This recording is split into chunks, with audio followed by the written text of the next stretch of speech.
So, hello, Sarah-Jayne-Grace. Lovely to meet you. Thank you very much for inviting me. It's lovely to meet you.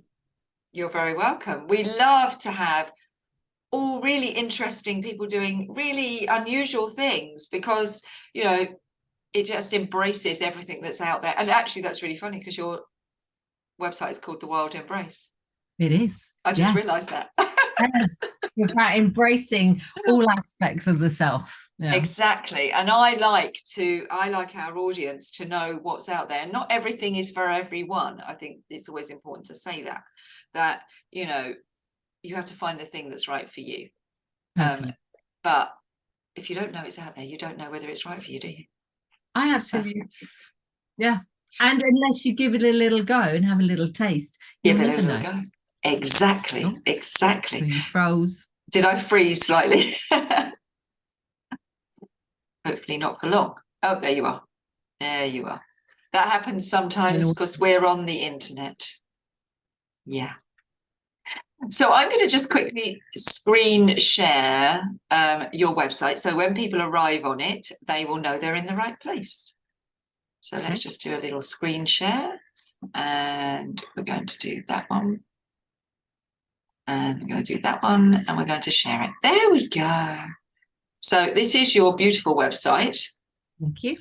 That shows everything that you do. And I'm sure you do far, far more than this. If you're like most of the people who are doing, energy work and helping people, reconnect and realign with themselves, it's a complex business, isn't it? So, and there's no one path for each person. It's all very unique because we're obviously all individuals. So yeah. Love Maria Forleo. Listen to her podcast all the time. Yeah, she's great. I did her B school and I think she's really inspiring. I love where she's come from and where she is, and her whole energy and attitude is really inspiring. Yeah, you did. So you went on one of her courses. Wow. I have done a lot of training, yes. my friends joke that I'm always on a training, but for me that's one of the things. It's like always learning, always expanding, deepening. Yeah, no, I absolutely agree with you. I am perfectly overeducated. And I'm sure I will continue down that path for my life. Yeah. So if people want to contact you, it's thewildembrace.com, and there's your lovely face, and you can meet Sarah-Jayne there, and you're going to meet Sarah-Jayne today anyway. We're going to have a little chat and people can get to know you a little bit better. So there we go. So thewildembrace.com if people are interested. And you've also got a book, but we're going to come on to that in a minute. So first of all, Sarah-Jayne, what set you on this path? Where did this all begin? Oh, that's a big question. I've always been interested in the esoteric. Always been interested in something a little bit different. I remember being at school and going, no, I don't want to eat that because I don't like it. Not because I like it, but it was just I didn't like the way it made me feel. I was always interested in astrology and things. I don't know. And there was a number of things that happened, but I was very unhappy as a teenager. Very unhappy. I had quite a fractious relationship with my mother. And I moved I was traveling, and then I kind of had a bit of an awakening around then because I broke up with my boyfriend when I was 19 and still went traveling to Australia. But I was drinking a lot. I was, the backpacking party scene. I came back, I went to university, carried on partying, and I just noticed my mood was really inconsistent, and it had been like that most of my life. And some of it was learned behavior, I now in hindsight recognize, but also it was really affected by my interactions with people and what I was doing to my body. And at 28, after living in London a few years, having a few failed relationships, carrying on drinking very heavily, I had a breakdown at 28, that beautiful Saturn return that we have. And I found myself living back with my mother on antidepressants and really, really, really unhappy. And I'd started already looking at various things, and I think that was part of it. I was awakening up, but I wasn't willing to really go there and face the demons and embrace my shadow, which is something I'm very passionate about. So yeah, so I would say my mid-20s were the decline, you know, and then I started doing landmark training. Anybody that knows landmark training, I did some of that, and it's all yeah, and it's like it still wasn't getting to the root cause of my deep, what I now recognize, grief. So I would say it's been a long path, a lifelong path actually. But yeah, the massive awakening was when I was 28 and I just couldn't cope anymore. And yeah, so that was now, I don't know, 30 odd years ago, 20 years ago. Don't know how old I am. Yeah. It's just a number. It's a period of time since. It is amazing how your body just decides that's enough. We need to reset, isn't it? Definitely. And you know, there's so much coming out now which I really love around the body wisdom, all the somatic experiencing, all of the conversations about how the body responds, and let's listen to our body and what we're putting into our body. And we spend so much of our time in our head, you know, we're cut off here. I work with most of my clients and it's just like they walk in like heads, you know, and it's just part of my job is like connecting what's here. But people don't want to go here because of the experiences of feeling, you know, with many things that happen. I think that's why creativity and art are so important, because they enable us to go in different ways to access what's there, and to gradually, slowly begin to come into understanding, and not even always understanding, but an acceptance of what we are, who we are. So yeah, I think that's interesting you say about we're walking heads. And you know, a lot of times people will come to us, you know, they're wanting to access their creativity, but they're just all in their head. And the first things I talk about are reconnecting with your feelings, because we don't talk about feelings, do we? Is it, what do they say, we can identify about 5 or something, and then that's it? Yeah, there's hundreds, and there are all nuances, and the way more and more the way that I look at it with people is energy. It's like, because we're so fixated as well of going and identifying, so I'm feeling angry, and that means this and this, and it's still a cognitive process. Still gone back up into the head. This is like, okay, so if we took that out of it and we just go, oh, this is moving through my body, how can I identify it with, you know, shapes, colors, sounds, movement, whatever it is, that allows it to move through, so we don't become attached to it and then put other stories onto it, because we have all of these things because somebody got angry when we were 2 and it made us mean this and this and this, and so all of these stories inform our responses.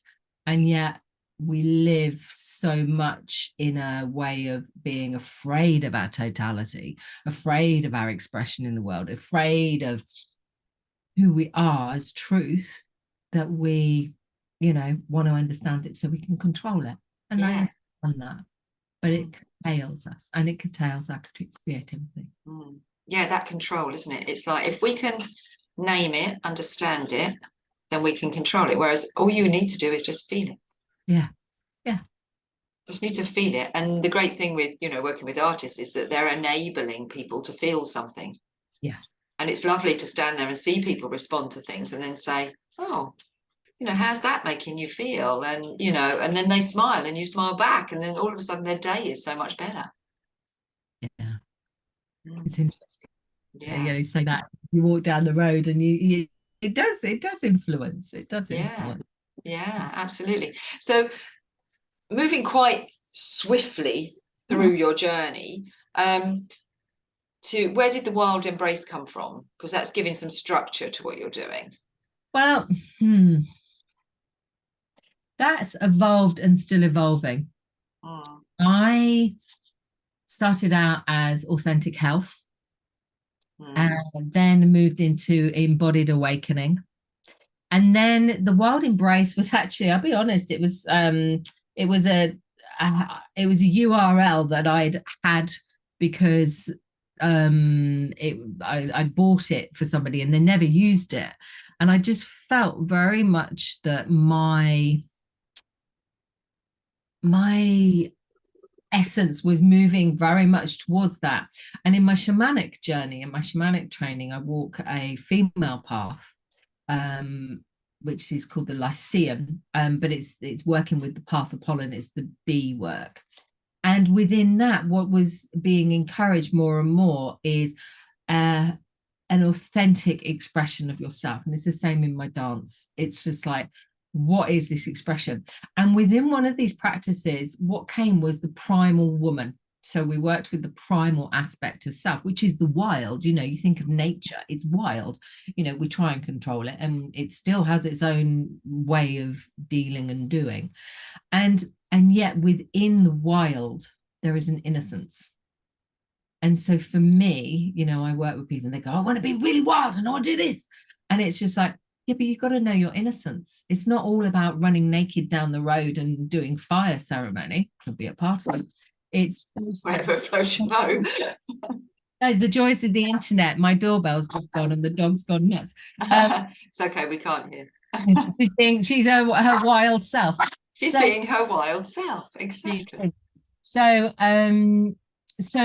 it really was about the totality. So the wild embrace for me is about accepting the totality of self. So that means the innocence. It means the part of me that wants to, run down the road and, dance in supermarkets and whatever it is, and go and express myself in ways on dance floors with people. But it's about really being true to who I am as a divine being, as a person that's here to create and be a creatrix. So that's really wow. So when you were saying that, I was thinking about all the seasons, because so for me, wild means that you're very much in tune with the seasons, and so we're going into a quiet kind of hibernation season. Do you follow that kind of teaching? 1 second, sorry. She's I do apologize. Don't worry, it's fine. Yes, I do. And I feel that as women, especially, I'm going to speak to women now because I am a woman, and we are cyclical beings. And I feel that in society, we're not allowed very often to follow the cycles of our body, and which is directly mirrored in nature. And it's, if you follow the traditional calendar, the pagan calendar, it's really beautiful, because yes, we are moving into that stillness time, the dreaming they would call it. And when we allow ourselves to do that and follow the natural eating that we would move towards, so all of the different vegetables and ways of eating, what happens is the body responds, and we rejuvenate, we rest in order to come out, because otherwise, and what is very evident, is we go into burnout. Yeah, we want to be in that high summer the whole time, being doing, and being the miracle mamas and people of working and running families and all of these things, and we don't allow ourselves to rest. So yes, cycles are so important to who we are as individuals, as humans. I love that you said we're entering the period of the dreaming. Talk to me about that. The dreaming, yes. Because people will often say to me, I don't, because I say, what's your dream? They say, I don't dream. I say, no, you must dream. You will be dreaming. You're just blocking yourself from dreaming. Well, isn't that interesting? So, Jung is obviously the big man in dreaming, and I worked with Clarissa Pinkola Estes. Actually, I was very fortunate to do that, and she went to work with him. We worked a lot with dreams, and it's the subconscious that's working. But when we are so on overdrive and we are so cut off from ourselves, then it's medicated, self-medication.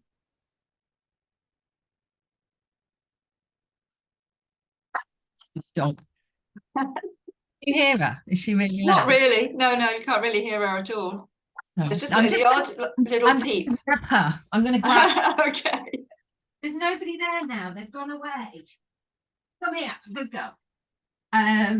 It's so nice actually, because often I'll have someone walk in the middle of an interview, or the dog will start running and chasing the cat. So everyone who watches my interviews is very familiar with this kind of activity. So it's quite nice that it's happening on the other side. Yeah, and I don't normally have a dog, so it's my friend, and she's very cute though. She is very cute. Okay. So yes, the dreaming. So when well, you're stressed, you were saying. Yeah, so when you're stressed, you sometimes don't dream, or it would be frenetic. So it's the body's natural way of dealing with things. But when we actually allow ourselves a time of resting, of relaxing, of allowing the nurturing and the nutrients of stillness to take effect, what happens is our body regenerates. And, you know, we're going into that still point. If you look at nature as a direct reflection, mirror, metaphor of where we're going, what happens is, everything goes still.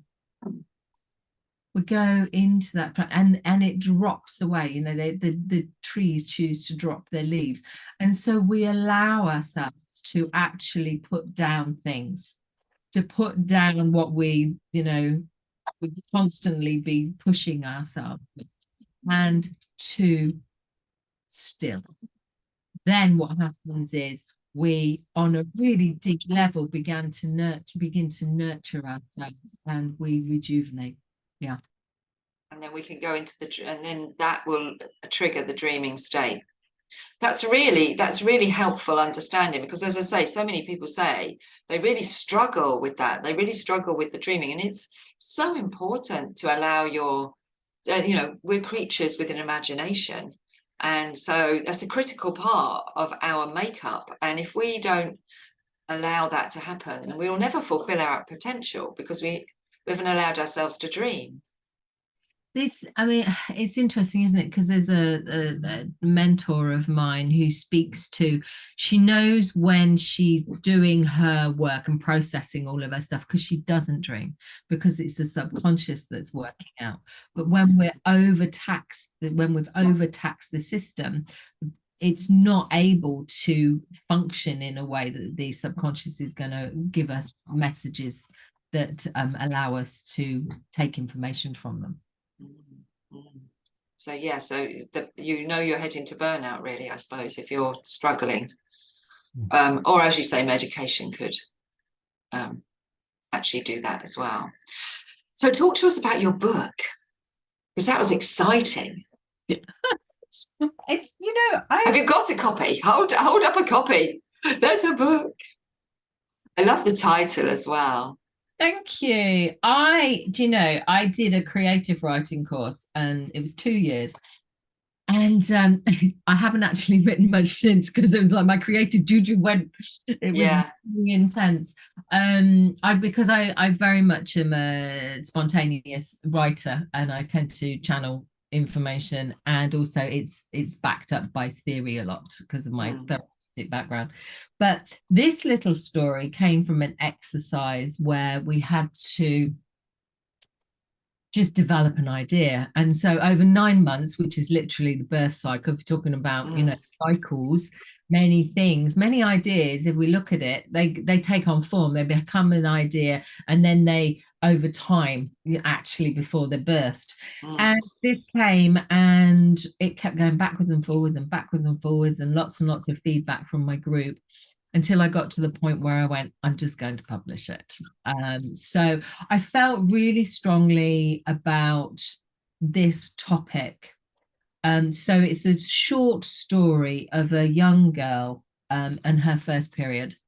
So her first bleed, which is menarche, which is a sacred time. And yet, like we were saying, many things, the creativity of things has gone. It's become very linear, and we don't celebrate the changes within our lives. So it's a rite of passage story. It's an initiation story. And I've been very interested in working with fairy tale and myth for quite a long time, hence the work with Clarissa Pinkola Estes and the Women Wolves book and things like that. And so this is an initiation story of a young girl who was feeling very isolated because she had a very fractious relationship with her mother. Oh. and how over time, with community and friendship and a little bit of faith, what happens is she gets to understand and know that she's a little bit different, and that there are people there that she can belong in a community with and heal relationships. So yes, there's an aspect of myself in here, and so many young women, so women that have read it have said they can relate to it, and how I wish they'd known a little bit more of the mysteries of the cycle of the the bleed, and up to it, because we're not, I remember being told, and my mum was very sweet actually, but she gave me my pads and she gave me my was it omega oils, I think, because she had really bad time. But all of these things, and we don't talk about the magic of it, and how it connects us more to the earth, how it connects us into that femininity of the beginning of the rite of passage into being a woman. And my friend's daughter did the illustrations in it. Oh wow. So she it's very inspired as well by my friend's two daughters, Gwen and Iris, who I love deeply and dearly. And Gwen has just had her first moon time, and it felt really beautiful for her to contribute to these. So I had a lot of chats with her about it, and we had lots of dialogues. So it felt really special, because I'm really passionate about empowering young people into being who they are here to be. We curtail ourselves and others so much. So that's a little bit of the basis behind the story. Yeah, it'd be good if they woke up a bit earlier than we all did, wouldn't it? So many are, though. So many are. It's really inspiring. And work to be done, but yes, it's because there's a lot of talk now around menopause and women at the other end, isn't there? That conversation is very vocal now, I think, and I'm great, because people are not in any way intimidated about talking about it freely and openly. But as you say at the beginning, there isn't that freedom of conversation, and then the same thing needs to happen where it's completely open. Yes. And there's no fear and there's no mystery, although only the mystery that needs to be around it. Yeah, exactly. Yeah. And I think that's where the women's groups and the women's circles are so powerful and so beautiful, because they really hold. And we learn, we live in society where we don't have the elders, and the elders don't teach us the stories and teach us the way. And that's going back to nature. That's going back to cycles. That's going back to the essence of the wild. So when we have dialogue and we don't keep everything so held in through shame, and most of it's through shame, and shame needs light in order to dissipate. It can only live in the dark. So if we bring our shame to the surface, it goes. Yeah, absolutely. Yeah, voice it actively, and you'll be a very much happier person. I know that in myself, for sure. It is so liberating, absolutely. So that was it. So where can they buy? So it's called Daughter or Daughters of the Moon? Daughter of the Moon, a story of the mystery and magic of menarche. At the moment, it is only available on Amazon. I had a little dance with the devil. A little dance with the devil. It's came to a piece in that, but I have got quite a few copies, so if people want to buy one directly from me and have it signed and a little message, then they can do that. I can post it out to them instead. Okay, so say out loud your email address so they can actually contact you. It's sarah@thewildembrace.com, and remember to put thewildembrace.com, and it's Sarah, SARAH. Yeah, at thewildembrace.com, and or you can get me through my website, thewildembrace.com. Yeah, perfect. So people can get you there. So that is fascinating, your work, absolutely fascinating. So from your experience and all the journey and all the learning that you've done, what are what would be the essential top tips that you would give to people to help them start settling, quietening, or even opening up?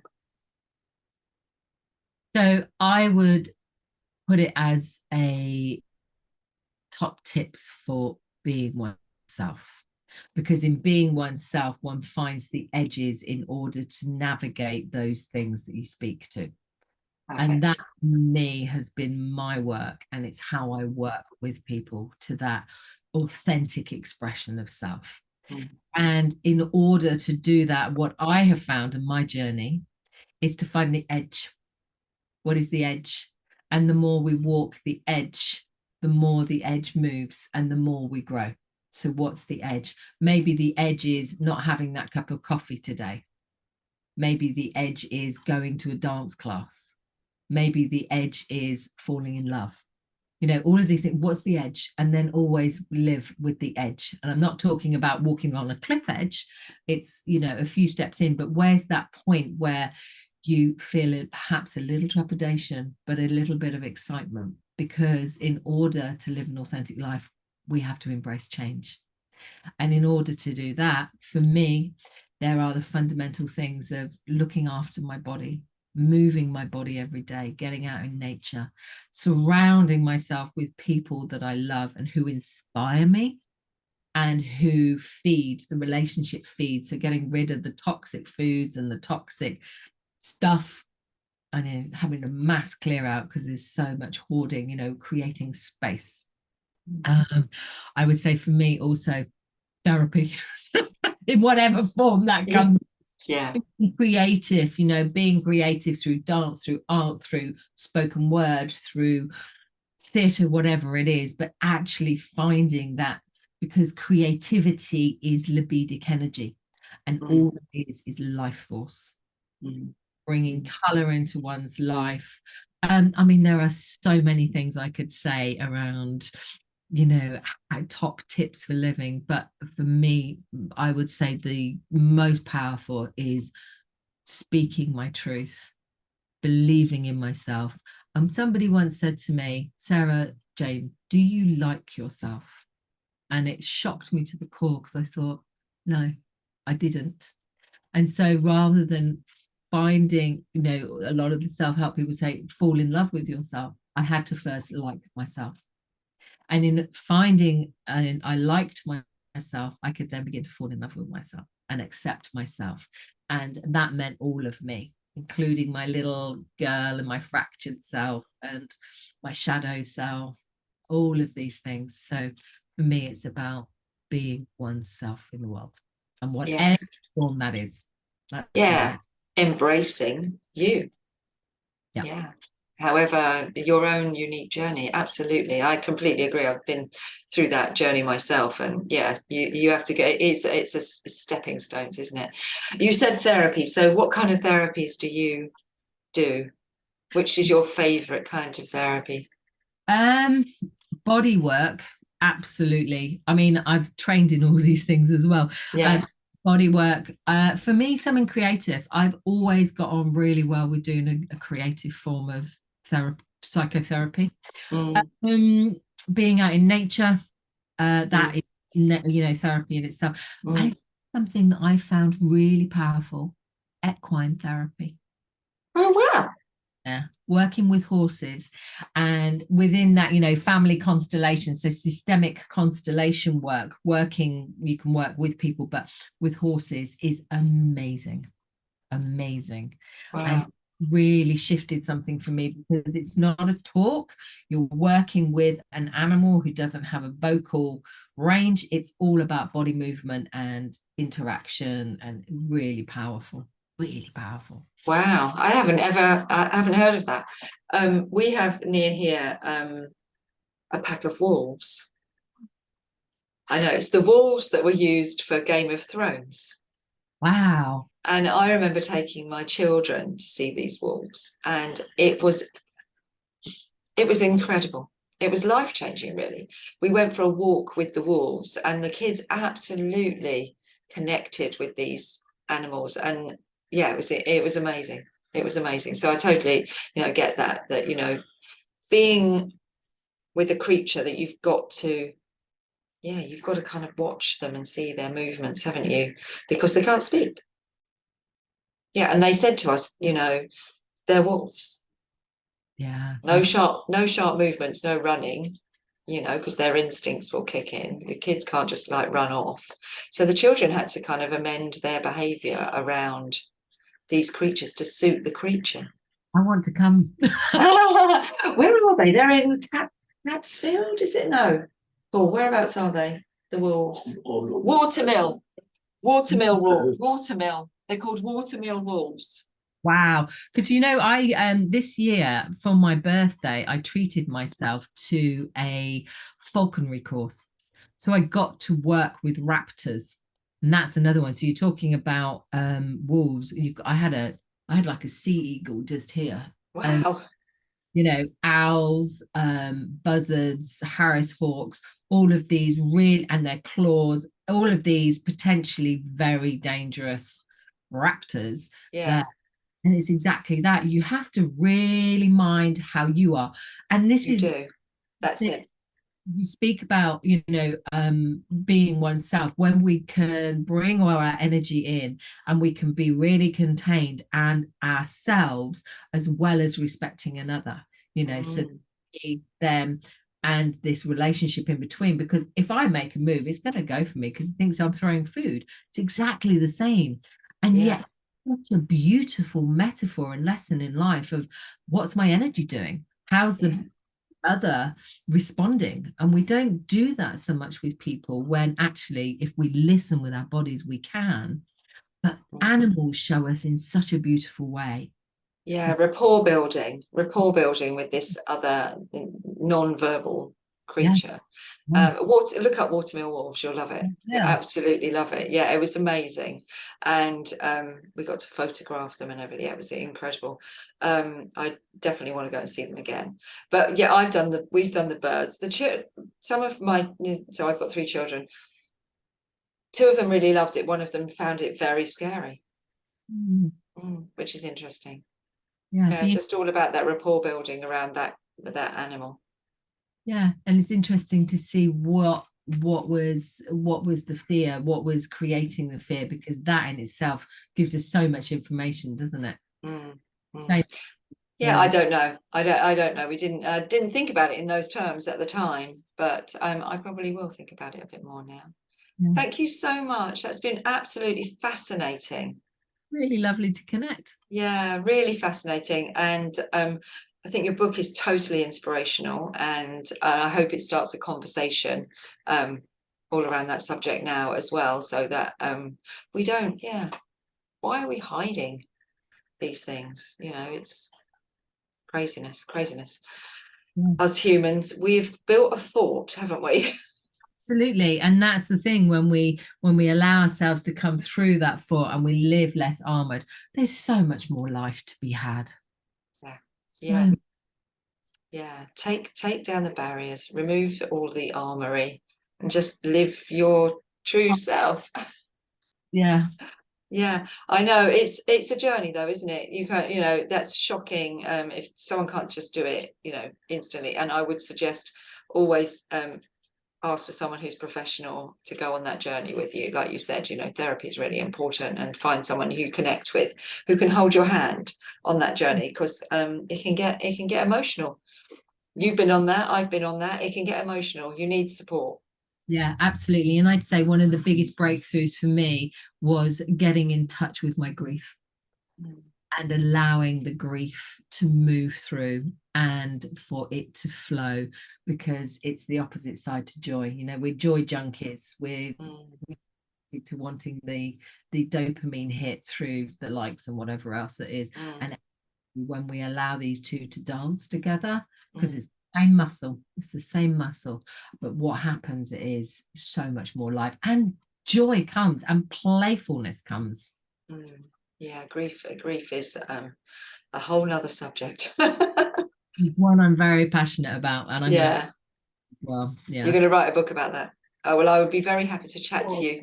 Let me know when you've done that. I would love to have a chat with you about that, because grief and managing grief, and the whole, well, you can't manage it, but orientating yourself through the grief journey, and the therapeutic nature of creativity in a grief journey is something that I'm very interested in as well. So I'd be very interested to talk to you about that. Brilliant. Thank you so much. It's been absolutely fascinating. And all the best for the forthcoming season. Thank you. The dreaming. I'm excited about the dreaming now. Right. Thank you so much.